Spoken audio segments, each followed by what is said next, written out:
Hello,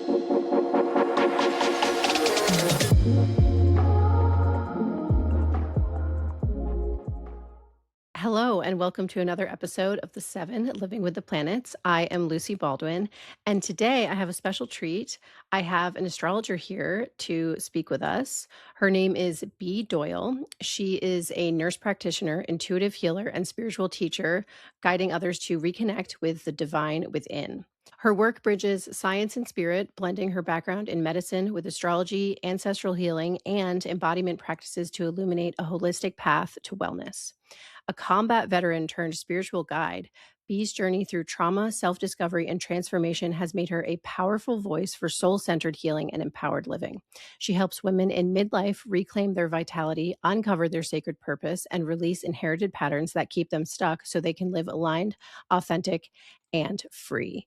And so today I've asked Bee to talk to me about, well, I want to sort of pick her brain because I'm not very I consider myself a bit of a novice when it comes to astrology about detrimental placements. But before that, so you are an evolutionary astrologist, and I would love if you could tell us what that means.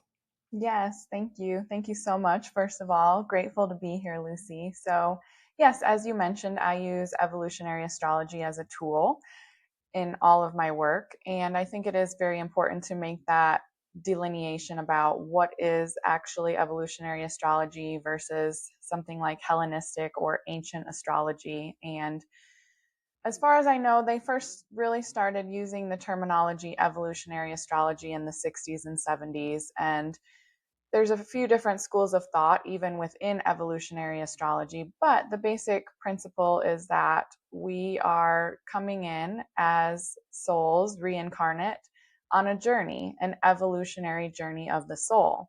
So, looking at that through the lens of the birth chart, we're looking at patterns, past lives. What are we coming in with? What are the places of emotional woundings that we've sort of already been given to work with? And everything, when we look at it through that lens, is then for an evolutionary purpose, right? So our souls can grow and evolve in this human experience that we're having.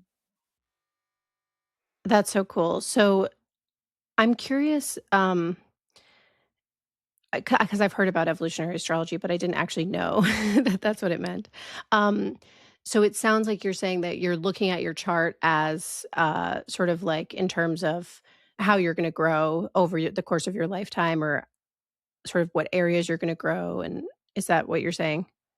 Yes, that, there's a potential for every placement, right? And we're here for a purpose. And that purpose really is evolution. We're here to evolve. We're here to expand consciousness. We're here to grow. And the placements in our chart sort of give us the roadmap. I like to say it's the map, not necessarily the terrain, right? It's not going to tell us where we hit the rocks in the road and things like that, but we have this beautiful soul map to work with. And I love it. So I'm curious about the actual chart itself because I know that there's some charts based on my birthday and time that I look at that are different from others in terms of where my placements are or what houses things are in. And I'm curious where evolutionary astrology falls on in that. Yes, there are many different house systems. We some systems are whole sign, whole house. That's more like using for predictive and medical astrology. Evolutionary astrology uses a system called the Placidus house system. And so it's not a whole sign. You can have basically within that system signs that are what we call intercepted within houses. And this system was basically, it's been around like every other house system, but the astrologer that I learned from has used the Placidus system and feels very strongly that it consistently produces very accurate results. And, that's not to say I don't sort of dabble in both. I think all house systems can have a place. Sometimes I will look at like whole house if I'm looking more medical or predictive type stuff, but evolutionary astrology is within Placidus. So there are differences. It can change things slightly. However, what I like to say, even when I'm talking to other astrologers, such as my husband, who reads Hellenistic astrology, it's like there might be some differences, but there's always this overlap. And it's almost like he's speaking German, I'm speaking French. We're both telling the truth though. So who's right or wrong? It's no one is right or wrong. It's just a different language. That's how I like Mhm. to look at it. Interesting. Yeah, I asked because actually my chart, the Placidus is like, yes, this is my chart, and the other one, I'm like, that does not relate, like, doesn't feel true for me. Um, You so speak that's French. interesting. I'm sorry? You speak French then. Yeah, exactly. Oui, oui. Okay. So yeah, because one of the things that I notice a lot with astrology that, and I like to see magic as sort of an answer for this is people who,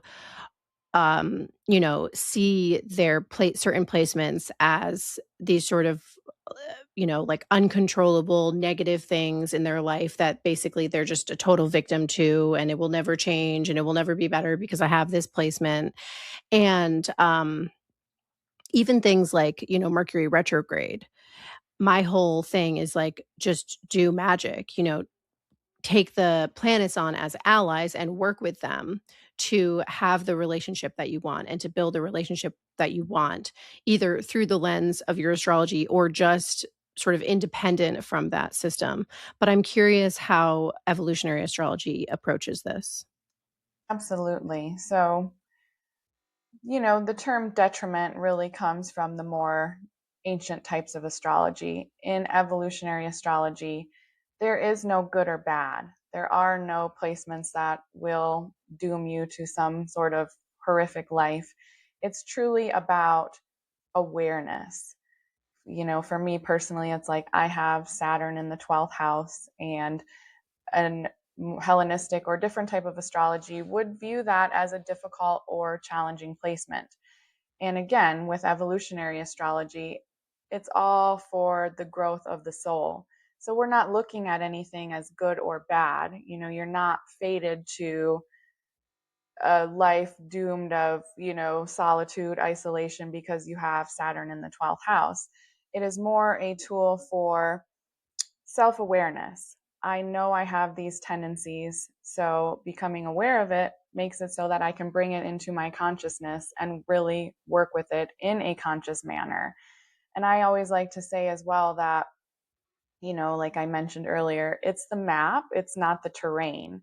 So, what we can very accurately predict with evolutionary astrology is the different questions that will come up in someone's lifetime.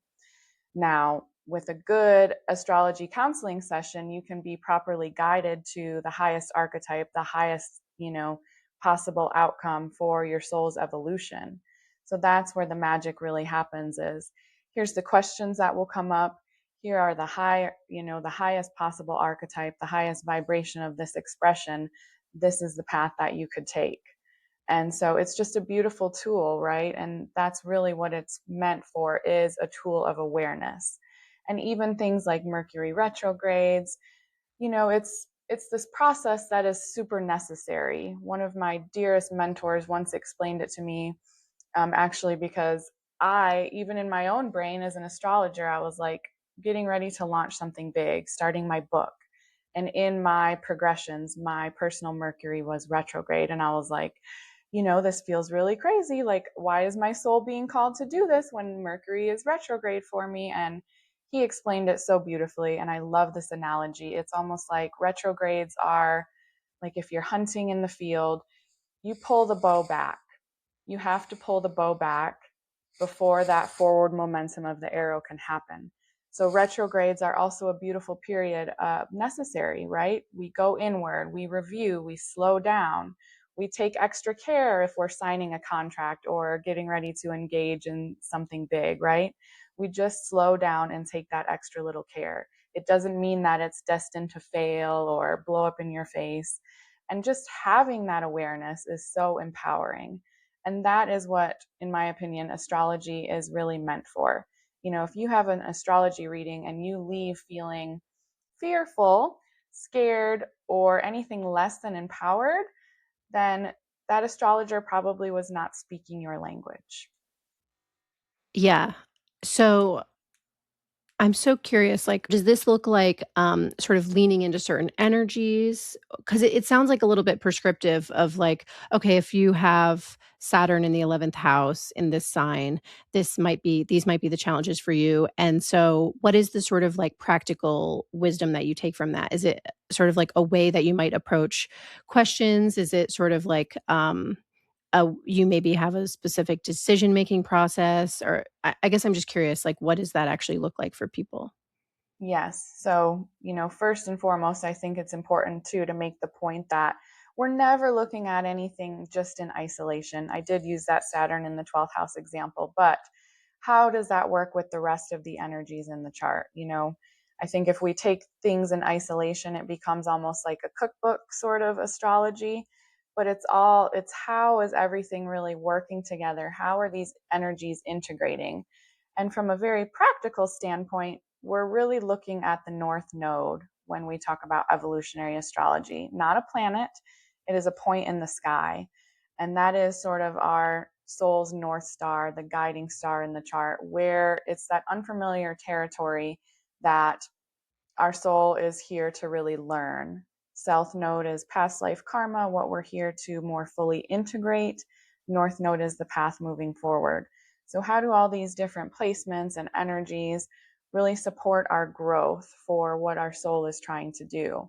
And the astrology in a practical way can give amazing insights. It doesn't just because I have Mercury in the third house, it doesn't mean I'm destined to be an author and a speaker. That's one potential thing.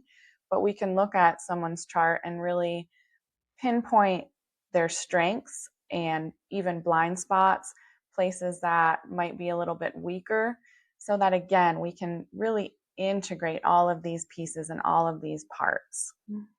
So so it's all sort of, you're saying, in service to that evolution moving towards the North Node. Absolutely. I love how you said that. Yes, it's all in service of, there is no good or bad, no black or white. It's sort of, okay, these are the energies that we're here to work with. So, how do we integrate? And I love that word integration because it is a process. Even the challenging placements, if there's squares to your north node, sun and moon, things like that, those are points of tension. It can show up as tension or just friction. So, how do we really learn to work with that in honor of, our highest and greatest good? I love this. I love this so much. I'm so glad that I had you on to talk about this and to teach me about this stuff. It does align very much with my philosophy in general. So, I'm really curious because I know that as I read your bio, you do a lot with sort of healing, and I'm Mhm. curious how you integrate healing into all of this. Do you see it as sort of part of the evolution towards the North Node? Do you like how do you work with astrology and healing together? Absolutely. That's a beautiful question. And I have found this amazing method that astrology is, I call it a tracking tool. It is a beautiful tool to use to discover things like unconscious patterns. We all come in, right, from a past life, past energies. So there are woundings and imprints on our soul that we may not even be aware of in our conscious mind. So when someone's coming and, blending also my background as a nurse practitioner, it can be physical pain, it can be spiritual things, it can be any type of healing needed. We can look at the astrology chart and really see what is this coming from? And, for example, I'll use myself as an example. I was having a lot of lower back pain when I came back from my combat tour. And of course, it was written off in the medical community as well. It was just from carrying your rucksack. But as I started to dive deeper into astrology, it was like, oh, my south node is in Libra. Libra rules the kidneys, which are located on the lower back. And so it led me sort of down this rabbit hole of, okay, what is it here that really needs healed, that really needs released? So we can gather so much amazing information. And of course, there are certain asteroids and things that can point to general overall health. And then I use that information, I use that data to work within the chakra system and the quantum field to really clear those energies, cut any energetic cords that or residues that are left over from past lives. But the astrology is so beautiful to use it as that tracking tool of like, aha, I think I see a pattern here of what's really going on. That's so cool. Yes, you're using it almost like to help find the yeah, to pin I guess you used the word pinpoint. That seems like that's really cool. Um, Wonderful. So it sounds like you do, like, actual, readings and energy healing with people. Yes, I think for people who are really wanting to dive deep, that's a great way to go is, doing the energy clearing and really embodying. It's a way to actually embody the astrology, the chart that you were given, the energies that you are coming in with. And, if we're all here to evolve, why wouldn't we want to clear away all the stagnant stuff, the yuck that's keeping us stuck or keeping us held back from our highest potential? So I think that's a really important piece of the process. Yeah, I'm curious also, um, when you think about the planets, like, do you always I guess I'm just curious for my own curiosity. Do you think of the planets in terms of always, like, the sign and the sort of how they're connected to everything else, or do you see them as these sort of, like, individual energies? Hmm. I think, we can't look at that in isolation. I truly have this knowing inside of me that we're all connected, that oneness. So nothing works in isolation.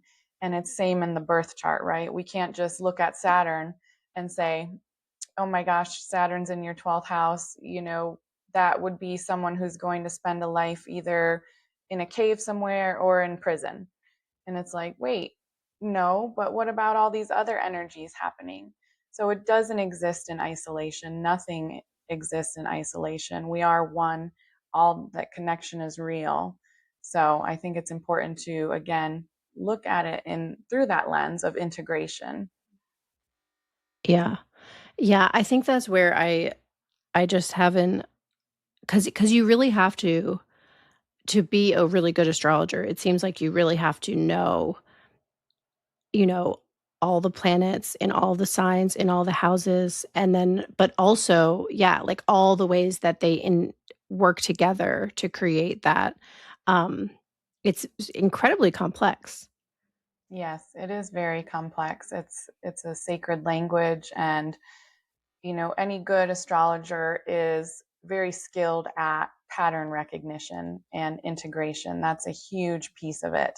Being able to, look at, okay, so what does it mean then if Aries, who normally belongs to the first house, is the ruler of the fifth house? And where is that ruler of the fifth house? So it's if you've ever looked at a birth chart, it looks like someone just threw thousands of spaghetti noodles at a wall or something. There's lines, there's colors, there's everything moving in different directions. So it's really being able to recognize the patterns and pull from it and also understand themes. What are the biggest themes that are really pertinent here? And that's where a deep understanding of aspects and different factors such as that come into play. Mhm. Yeah. Is there anything else that we should talk about? Oh my gosh, I feel like I could talk about this all day, but yeah, I mean, it's astrology is a beautiful tool. It has definitely changed my life. I spent so many years in talk therapy and never really felt seen or validated in that space until I had my first astrology reading, and I was hooked obviously from that moment. It was like, "Oh, I must learn this. I must know how to help people in this, this same way." And it's a beautiful thing to give yourself the gift of self awareness. If you're really a soul, if you're listening to this podcast, my guess is that you're into the concept of evolving as a human, expanding consciousness. And that starts within each of us. we have to deeply understand and know ourselves as this expression of consciousness before we can really send that out into the world. And I know there are many other tools out there, the Enneagram, numerology, things like that. But astrology for me it's unmatched in terms of the self awareness it has given me. I am curious, do you think that people ever can sort of reach a point in their life where they're done growing and they can kind of just, like, focus on living and enjoying their life? I'm a double Sagittarius. That is the eternal seeker. So, my lens, I'm kind of colored and perhaps a little bit biased by that lens, but I think that the work, it really never ends. Because if we have it all figured out, if we get to that point where it's like, I have it all figured out, the work is done, then what? Then really, what's the point of this evolutionary journey? And, there are people on different paths, right? We have people such as enlightened monks and masters and that. But for 99.9% of people, I think that the work is never ending, and not in like a daunting bad way, but there's always another layer. There's always some sort of karma. There's always a reaction that something triggered us. Well, what was that about? How can we dive deeper into really looking at that? And for me, as a double Sag, that makes life meaningful and interesting. Everybody's wired slightly differently, but truly it's like, well, if we have it all figured out, then what? What are we here to do? So, Yeah, I feel that. I can feel that. I think that, it's like there's always gonna be new challenges and there's always gonna be new sort of points of friction. And so I think we can, acquire a lot of like tools and wisdom and discernment to be able to face those with ever more grace. But if there is no tension and there is no friction, then there is no story. So, absolutely. Yeah. And we're always, meeting new people in life, and human interactions are always the biggest mirror, right? These relationship dynamics. And so there's always space and room to grow. And perhaps if somebody really does feel like they have maxed out that potential for growth, I think that would be a very big invitation to really look inward and sort of see where that stagnancy is coming from. And it's supposed to be fun, right? That's something I sort of learned the hard way when I began my spiritual journey, is that I was taking everything so seriously and taking that growth and that personal development like it was my job, and in a way of like, this is a grind. But I've learned to lean more into the fun of it, and it takes the pressure off. Like, yes, I'm continuing to grow and evolve and learn more about myself, but it's fun and I can laugh at myself a lot more in the process. And I think that's an important piece of the journey too. yeah, I did the same thing. I got like I could just get really intense about stuff. Yeah, and we forget. We're like, oh yeah, I'm supposed to be, oh yeah, fun, joy. I have a lot of fifth house stuff too, and that's joy and pleasure and play. So, really learning to lean into that. But I think that's important for every human being on the planet. We all have a fifth house, whether it's got a lot of planets in it or not. It's there in everyone's chart, and really leaning into that, I think, is important. Not taking ourselves too seriously, no matter what's written in the stars, right? Mhm. Yeah. Yeah, I love that. I think that that is so true, and I do try to come back to that, and more in what I'm teaching and doing. It's like the purpose of this is to sometimes we have to do the deep, like, intense, confront things, but the purpose is to sort of relieve ourselves from, pain and suffering that is unnecessary so that we can find more joy, so we have easier access to joy and pleasure and, um, yeah. Yeah, and that's one beautiful thing too about astrology, is that, more than anything, it's not really about the stars, it's about seasons. And there will be seasons in life. Sometimes we are in this place of deep introspection, like a winter season, and it takes us into darker places where we have less access to joy. And other times, like depending on where you are now in the world, spring is happening here, and things are starting to feel alive again, right? And it's just this seasonal, cyclical thing that we're working with. So, we can't all be joyful all the time, but really trying to lean into that as sort of a default for me. Yeah. Yeah. Amazing. Well, thank you so much for your time and for speaking with me today. Thank you for having me, Lucy. This was so fun.